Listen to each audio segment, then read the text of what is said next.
안녕하세요, 여러분. 오늘은 헌법재판관 3명의 추천에 대한 여야의 합의와 그로 인한 정치적 의미를 심도 있게 살펴보겠습니다. 현재 헌법재판소는 6명의 재판관만으로 운영되고 있으며 이는 헌법재판소의 중요한 심의를 제대로 진행하지 못하는 상황을 초래하고 있습니다. 헌법재판소는 국가의 중요한 법적 문제를 다루는 기관으로 그 기능이 제대로 수행되지 않는다면 법치주의와 민주주의의 근본적인 원칙이 위협받게 됩니다.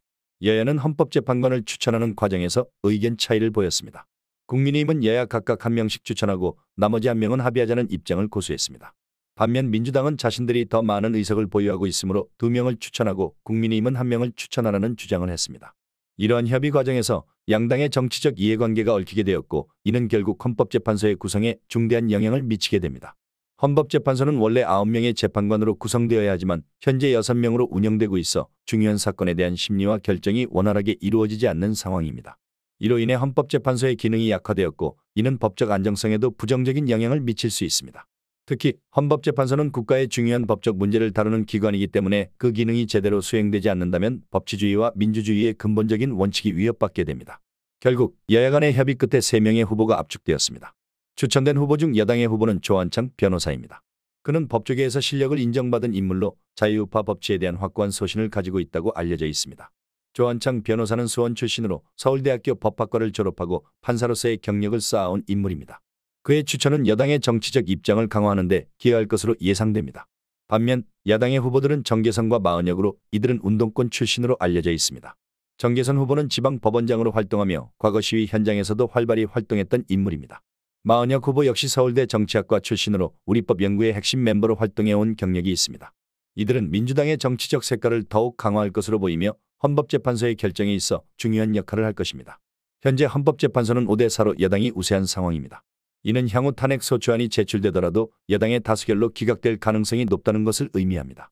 헌법재판소의 결정은 국가의 법적 방향성을 결정짓는 중요한 요소이기 때문에 여당이 다수인 상황에서 민주당이 탄핵을 추진하더라도 실질적인 결과를 얻기 어려운 구조를 만들어 놓은 것입니다.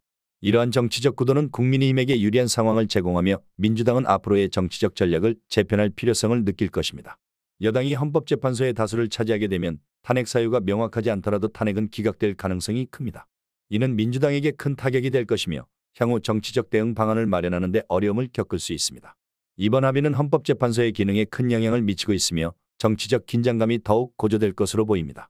민주당은 헌법재판관 추천 과정에서의 불리한 상황을 극복하기 위해 새로운 전략을 모색해야 할 것입니다.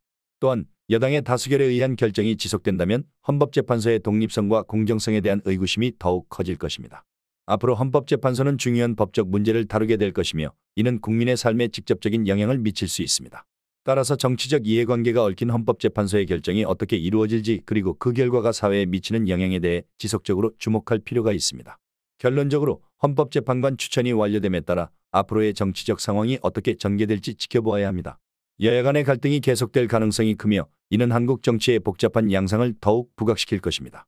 국민들은 이러한 상황을 주의 깊게 지켜보아야 하며 각 정당의 행동에 대한 평가를 통해 정치적 책임을 물어야 할 것입니다. 이번 헌법재판관 추천은 단순한 인사 문제가 아니라 향후 국가의 법적 방향성과 민주주의의 근본적인 원칙에까지 영향을 미칠 수 있는 중대한 사안입니다.